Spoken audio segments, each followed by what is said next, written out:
गोवा के cosmopolitan culture में नारी पुरुष समानता की परंपरा रही है। मुझे ये जानकर बहुत प्रसन्नता हुई है कि गोवा के उच्च शिक्षण संस्थानों में छात्राओं की संख्या 60% से अधिक है, लेकिन गोवा के वर्कफोर्स में महिलाओं की भागीदारी को बढ़ाने की आवश्यकता है। गोवा के लिए ये गौरव का विषय है कि यहाँ के लोगों ने समान नागरिक संहिता को अपनाया है। गोवा में रहने वाली सभी समुदाय के महिलाओं और पुरुषों को समान अधिकार प्रदान करने वाले कॉमन सिविल कोड यहाँ के कॉस्मोपॉलिटन कल्चर का उदाहरण है।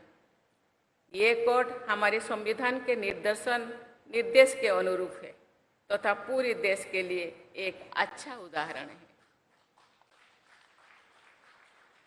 गोवा के लोगों में उदारता और अतिथि सत्कार की भावना है। साथ ही यहाँ के लोग उत्सव प्रेमी भी होते हैं। गोवा के निवासियों की ये विशेषता पर्यटकों को आकर्षित करने में उतने ही महत्वपूर्ण है जितने समुद्र तट तथा पश्चिमी घाट की प्राकृतिक सुंदरता।